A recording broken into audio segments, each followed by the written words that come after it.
शिक्षक भरतीच्या प्रतीक्षेत असलेल्या उमेदवारांना एक आनंदाची बातमी आहे। शिक्षक भरतीचा जो दुसरा टप्पा आहे हा 20 जानेवारीपासून सुरू होणार आहे आणि त्यासाठी आपल्याला पवित्र पोर्टलवरती नोंदणी करण्याची आवश्यकता आहे। मग पवित्र पोर्टलवर नोंदणी कशा प्रकारे करायची हे स्टेप बाय स्टेप आजच्या या व्हिडिओमध्ये आपण पाहणार आहोत। त्या अगोदर जर आपण या चॅनलवरती नवीन असाल तर चॅनलला सबस्क्राइब करून घ्या। व्हिडिओ आवडल्यास लाईक व शेअर जरूर करून घ्या। तर बघा मित्रांनो, सगळ्यात अगोदर काय करायचं आहे तर एक नंबरला आपल्याला जी अधिकृत वेबसाईट आहे त्या वेबसाईटला भेट द्यायची आहे। याच्यामध्ये अधिकृत जी वेबसाईट आहे ती आहे बघा www.edustop.maharashtra.government.in।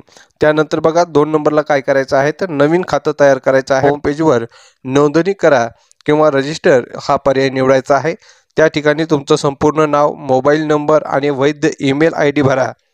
त्यानंतर पासवर्ड तयार करा आणि तो सुरक्षित ठेवा।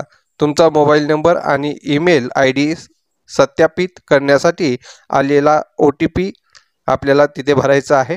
त्याच्यानंतर काय करायचं आहे तर लॉग इन करायचं आहे। नोंदणी पूर्ण झाल्यावर तुमच्या क्रेडेन्शियलचा म्हणजेच ईमेल किंवा मोबाईल आणि पासवर्ड वापर करून पोर्टलवर लॉग इन करायचे आहे। त्यानंतर 4 नंबरला काय करायचं आहे तर आपली जी प्रोफाईल आहे हे प्रोफाईल भरून घ्यायची आहे। मग त्या ठिकाणी माझी प्रोफाईल किंवा माय प्रोफाईल या विभागात जायचं आहे आणि आवश्यक माहिती भरायची आहे। जसे की शैक्षणिक पात्रता असेल, उदाहरणार्थ BEd DEd, त्यानंतर अनुभव, जर आपल्याला या अगोदर आपण कुठे कार्य केलेला असेल त्याचा अनुभव असेल तर याची माहिती हा अनुभव या ठिकाणी लिहायची आहे। त्यानंतर वैयक्तिक माहिती आहे, त्याच्यामध्ये जन्मतारीख आहे, पत्ता आहे आणि आवश्यक कागदपत्र जसे की आपला आधार कार्ड, मार्कशीट, प्रमाणपत्र स्कॅन करून अपलोड करायचं आहे। त्यानंतर बघा शिक्षक भरतीसाठी अर्ज भरायचा आहे।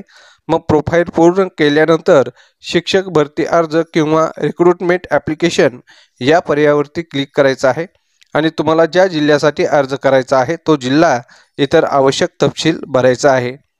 फी भरून अर्ज सबमिट करा। मग अर्ज सबमिट करण्याआधी प्रक्रिया शुल्क भरावे लागेल। ऑनलाईन पेमेंटसाठी क्रेडिट कार्ड, डेबिट कार्ड किंवा UPI किंवा नेट बँकिंगचा वापर आपल्याला करता येणार आहे आणि यशस्वी पेमेंट झाल्यानंतर तुमचा अर्ज सबमिट करायचा आहे। त्यानंतर बघा अर्जाची प्रिंट आउट घ्या। अर्ज सबमिट केल्यानंतर त्याची प्रिंट आउट घ्या। भविष्यातील संदर्भासाठी हा अर्ज जपून ठेवायचा आहे। आता याच्यामध्ये महत्त्वाच्या सूचना ज्या आहेत ते महत्त्वाच्या सूचना काय आहेत तर बघा, फॉर्म भरत असताना कोणत्याही प्रकारची चूक होणार नाही याची खात्री करायची आहे। त्यानंतर अर्ज भरण्याची शेवटची तारीख लक्षात ठेवा आणि वेळेत अर्ज सबमिट करा। आवश्यक कागदपत्रे स्कॅन करताना ती स्पष्ट असतील याची काळजी हे आपल्याला घ्यायची आहे।